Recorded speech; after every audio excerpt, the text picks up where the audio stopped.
नमस्कार दोस्तों आज से लगभग 3 महीने पहले जब लोकसभा का मॉनसून सत्र चल रहा था और चर्चा पहलगाम हमले पर हो रही थी, तब नेता विपक्ष राहुल गांधी ने अपने भाषण के अंत में एक बहुत जरूरी लाइन कही थी। उन्होंने कहा था कि हमारे देश की सेना का इस्तेमाल एक आदमी के छवि को बेहतर करने के लिए नहीं की जानी चाहिए। To the Prime Minister, the nation is above your image, above your politics and above your PR.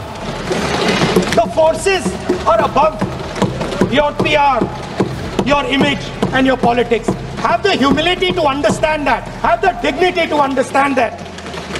And do not sacrifice the armed forces and national interest for your own petty political gains. Thank you, sir. उस समय राहुल गांधी ने जो संसद में कहा वो एक बार फिर से सच साबित होता नजर आ रहा है। अपने इस भाषण में राहुल गांधी ने कहा था कि देश पीएम मोदी की छवि से ऊपर है। यह बात प्रधानमंत्री और उनके पार्टी को समझना चाहिए। लेकिन अब ऐसा लगता है कि इस देश में जो कुछ होता है उसे जनता के सामने रखने से पहले इसका सरकार की छवि पर कैसे असर पड़ेगा ये देखकर ही जानकारी दी जाती है। इसलिए दिल्ली में हुए ब्लास्ट के 48 घंटों बाद भी ना कोई सरकार से इस पर कोई सवाल पूछ रहा है, ना ही कोई इसे एक इंटेलिजेंस फेलियर कह रहा है। सब केवल एक ही बात कह रहे हैं कि एक बहुत बड़ा खतरा टाला गया। जबकि सच्चाई यह है दोस्तों कि दिल्ली में हुए ब्लास्ट में अब तक 13 लोगों ने अपनी जान गंवा दी है, लेकिन उन पर कोई भी चर्चा नहीं कर रहा है, कोई सवाल नहीं उठ रहा है। जो दिल्ली में हुआ वो भी लाल किले जैसे हाई सिक्योरिटी वाले इलाके में, क्या उसे लेकर हमें हमारी सरकार से, हमारे सुरक्षा एजेंसी से सवाल पूछना चाहिए या नहीं पूछना चाहिए? क्या लोगों की सुरक्षा से ज़्यादा ज़रूरी सरकार की छवि है? आज इस वीडियो में हम इन तमाम मुद्दों पर बात करेंगे। नमस्कार दोस्तों, मेरा नाम है सोहित मिश्रा और आप सभी का एक नए एपिसोड में बहुत बहुत स्वागत है। अगर आपने अभी मेरे इस चैनल सोहित मिश्रा ऑफिशियल को सब्सक्राइब नहीं किया है तो ज़रूर कर लें।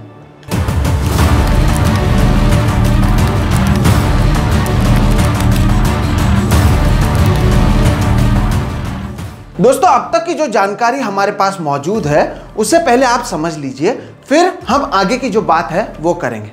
सोमवार 10 नवंबर को शाम 6:52 पर लाल किला इलाके में मेट्रो स्टेशन के पास मौजूद सिग्नल पर एक Hyundai i20 गाड़ी में धमाका होता है, जिसके कारण अब तक 13 लोगों की मौत हुई है और कई लोग घायल हुए हैं।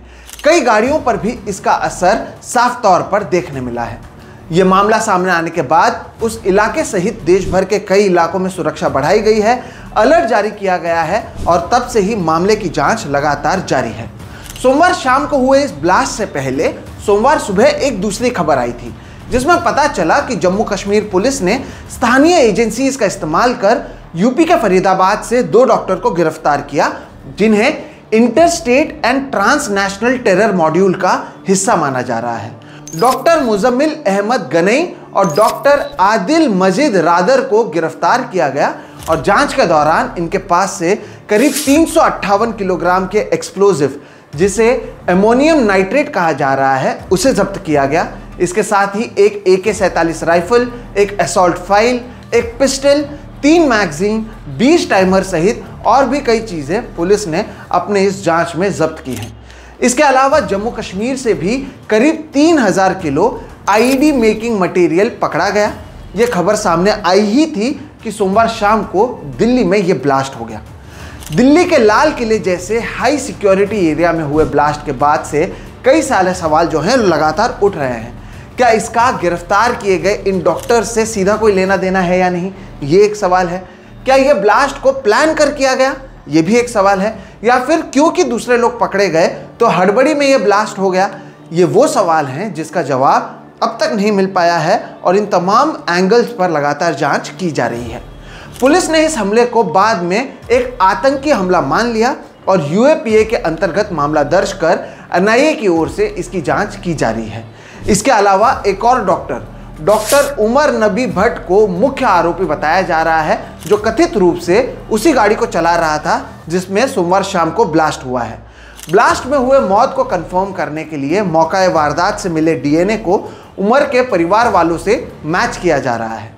और इसके अलावा एक और डॉक्टर शाहीन सईद को भी गिरफ्तार किया गया है और उससे भी पुलिस और NIA की ओर से पूछताछ जारी है। इस पूरे वारदात में कई सवाल सामने आ रहे हैं, जितने भी लोगों को अरेस्ट किया है वो सभी कश्मीर से आते हैं। आखिर डॉक्टर जैसे पेशे से आने वाले ये सभी लोग इस तरह के आतंक के काम में कैसे शामिल हो गए? क्या इसमें और भी लोग हैं? ये वो सवाल हैं जिसके जवाब अब तक हमें नहीं मिल पाए हैं और इसे लेकर भी जांच लगातार जारी है। दोस्तों, अब जब मैंने आपको इस मामले से जुड़े सभी लेटेस्ट जानकारी दे दी है, तो आइए अब आपको मैं बताता हूं कि कैसे इस गंभीर मामले को भी एक राजनीतिक स्टंट में बदला जा रहा है और मेरी कमीज तेरी कमीज से ज्यादा सफेद कैसे है यह बताने की कोशिश की जा रही है। शुरुआत करते हैं कि कैसे इस हमले की तुलना सीधे कांग्रेस सरकार से की जा रही है। जब से दिल्ली में यह हमला सोमवार को हुआ है, बार बार एंकर से लेकर नेता यह बताने की कोशिश कर रहे हैं कि 14 साल बाद दिल्ली में हमला हुआ है। अगर कांग्रेस की सरकार होती तो जैसे पहले दिन रात हमले होते थे वैसे ही हमले अब भी होते, वगैरह वगैरह। जबकि सच्चाई यह है कि पहलगाम में लोगों को मारने के कुछ महीनों बाद ही यह हमला दिल्ली में हुआ है। और क्योंकि इसका भी कश्मीर कनेक्शन अब तक सामने आ रहा है, तो सुरक्षा के इंटेलिजेंस और हमारे इंटरनल सुरक्षा पर सवाल उठना लाजमी है और उसे लेकर सवाल पूछना चाहिए। जब पहलगाम में हमला हुआ था तब हमारे देश के जो प्रधानमंत्री हैं पीएम मोदी, उन्होंने सऊदी अरब की यात्रा को कट शॉर्ट किया था और तब एक खबर चली थी कि देखिए प्रधानमंत्री इस मामले पर कितना गंभीर हैं कि वो दूसरे देश से वापस लौट आए हैं। आतंकवाद को हमारे देश में कतई टॉलरेट नहीं किया जाएगा। जबकि दिल्ली में हुए ब्लास्ट के बावजूद प्रधानमंत्री मोदी ने अपने भूटान के दौरे को जारी रखा। फिर एक बार बताया गया कि देखो कैसे पीएम ने दुनिया को संदेश दिया है कि भारत में ऐसे हमलों का कोई भी असर इस देश के इस सरकार के कामकाज पर नहीं पड़ने दिया जाएगा। पीएम मोदी ने तो खुद ट्वीट कर बताया कि वो भूटान के राजा के 70वें जन्मदिन में हिस्सा लेने जा रहे हैं। इसके साथ ही दोनों देशों के बीच के रिश्तों को बेहतर करने के लिए और भी बातचीत होगी।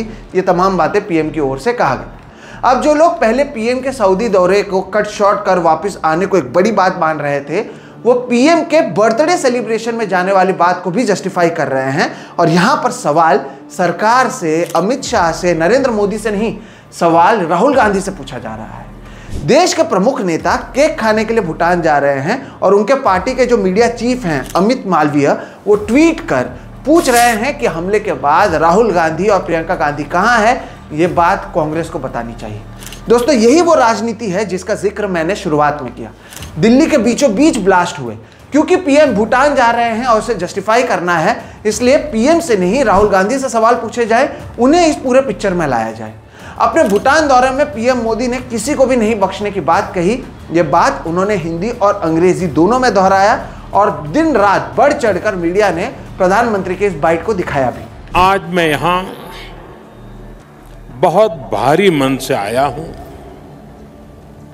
कल शाम दिल्ली में हुई भयावह घटना ने सभी के मन को व्यथित कर दिया है। मैं पीड़ित परिवारों का दुख समझता हूं। आज पूरा देश उनके साथ खड़ा है। मैं कल रात भर इस घटना की जांच में जुटी सभी एजेंसियों के साथ, सभी महत्वपूर्ण लोगों के साथ संपर्क में था, विचार विमर्श चलता था, जानकारियों के तार जोड़े जा रहे थे। हमारी एजेंसियां इस षड्यंत्र की तह तक जाएगी। इसके पीछे के षड्यंत्रकारियों को बख्शा नहीं जाएगा। All those responsible will be brought to justice. दोस्तों, यहां पर आपको एक बात यह भी मैं बता दूं कि अब तक दिल्ली ब्लास्ट मामले की जितनी भी जानकारियां सामने आई हैं वो सूत्रों के हवाले से आई हैं। आधिकारिक औपचारिक जानकारी अब तक कुछ भी नहीं आई है। ब्लास्ट हुआ है, क्या इसे अमित शाह का फेलियर नहीं माना जाना चाहिए? यह सवाल कोई नहीं पूछे, इसलिए एक बड़ा हमला होते होते रह गया। इस तरह की सुर्खियां बटोरी जा रही हैं, इस तरह की बातें लगातार टीवी पर बताई जा रही हैं। लेकिन सच तो यह है कि ब्लास्ट हुआ और लोग मरे। इसकी नैतिक जिम्मेदारी कौन लेगा, ये वो सवाल है जो पूछे तो जाने चाहिए, लेकिन ऐसे सवाल फिलहाल अखबार और टीवी दोनों जगह से गायब हैं। जैसे कि दोस्तों मैंने कहा कि इस सरकार में पहले सरकार की छवि देखी जाती है और उस हिसाब से जानकारी दी जाती है, तो वहीं आपको याद होना चाहिए कि ऐसी कुछ चीज़ें पहलगाम के दौरान भी की गई थी। जब पहलगाम में हमला होने के बाद विपक्ष आक्रामक हो गया था और मॉनसून लोकसभा में इस पर चर्चा की जा रही थी, तो जिस दिन चर्चा के समय विपक्ष की ओर से आतंकियों के बारे में पूछा गया, तब बहस वाले दिन अमित शाह ने सभी आतंकियों को एक दिन पहले ही ऑपरेशन महादेव में मारे जाने की बात कही थी। अब क्योंकि हमला दिल्ली में हुआ है और केंद्र की सरकार से जवाब मांगा जा रहा है, तब सोशल मीडिया पर बताया जा रहा है कि कैसे 26/11 मुंबई हमले से लेकर देश भर में जितने भी हमले हुए हैं वो कांग्रेस राज में हुए हैं, और 2014 के बाद से जब से बीजेपी सत्ता में आई है, इस देश में आतंकी हमले होते ही नहीं हैं। लेकिन दोस्तों, क्या यह अधूरी जानकारी नहीं है? अतीत में आप अगर जाएं तो कारगिल से लेकर संसद में जब हमला हुआ था तब बीजेपी ही सत्ता में थी। 2014 के बाद भी 2016 में पठानकोट हमला हो, उरी हमला हो, 2019 में पुलवामा हमला हो, 2025 में पहलगाम हमला हो, या फिर अब दिल्ली में ब्लास्ट हो, ये सब भी तो बीजेपी के ही देखरेख में हुआ है। उनकी ही सरकारें मौजूद थी जब ये सारे हमले हुए हैं। ऐसे में क्योंकि अब सवाल पूछे जाएंगे, इसलिए इसे कांग्रेस बनाम बीजेपी करना कितना सही है, ये भी आपको सोचना चाहिए। सरकार से सवाल पूछे या नहीं पूछे। जब पहलगाम हमला हुआ था और बाद में ऑपरेशन सिंदूर किया गया था, तब देश के विपक्ष ने एकजुट तरीके से सरकार का साथ दिया, और अब भी इस ब्लास्ट के बाद विपक्ष सरकार के साथ ही खड़ा हुआ नजर आ रहा है। इसलिए कोई भी सवाल विपक्ष की ओर से फिलहाल नहीं पूछा जा रहा है। लेकिन अगर आप व्हाट्सएप यूनिवर्सिटी से लेकर सोशल मीडिया पर जाएं, तो सिर्फ अपनी छवि को सुधारने के लिए इसे कांग्रेस बनाम बीजेपी राज में हुए हमले का रंग दिया जा रहा है। कांग्रेस राज में कैसे हमले होते थे, बीजेपी में कितने कम हो गए हैं, और ये काम वो लोग कर रहे हैं सोशल मीडिया पर जिन्हें खुद हमारे देश के प्रधानमंत्री नरेंद्र मोदी फॉलो करते हैं। टीवी और अखबार में भी अमित शाह की देखरेख में आने वाली सिक्योरिटी पर कहीं कोई सवाल नहीं पूछा जा रहा। हेडलाइन भी ऐसे जिसमें अमित शाह ने जल्द से जल्द रिपोर्ट सौंपने की बात कही, अमित शाह ने एक एक को पकड़ने की बात कही, या फिर अमित शाह ने कहा कि हमारी एजेंसी किसी को नहीं छोड़ेगी। इस तरह के हेडलाइन बार बार चलाए जा रहे हैं। लेकिन इस हमले और इसमें मारे गए लोगों की नैतिक जिम्मेदारी कौन लेगा, इस पर ना कोई सवाल पूछ रहा है, ना कोई चर्चा हो रही है।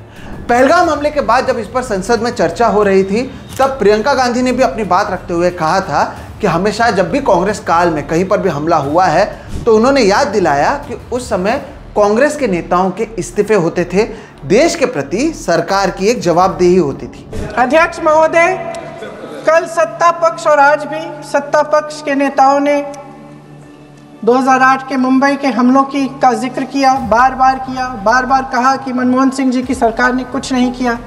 ये तो जानकारी होगी ना कि उसी समय जब वो आतंकवादी हमला चल रहा था, तभी उन आतंकवादियों को मार डाला था, एक बचा था और उसको भी फांसी दे दी थी 2012 में। महाराष्ट्र के मुख्यमंत्री ने इस्तीफा दिया, देश के गृह मंत्री ने जिम्मेदारी लेकर इस्तीफा दिया। एक जवाबदेही थी पब्लिक के प्रति, एक जवाबदेही थी इस देश की जनता के प्रति, इस देश की धरती के प्रति। तो दोस्तों, अब यहाँ पर सवाल यह उठता है कि जो जवाबदेही तब होती थी, वो जवाबदेही अब क्यों नहीं है?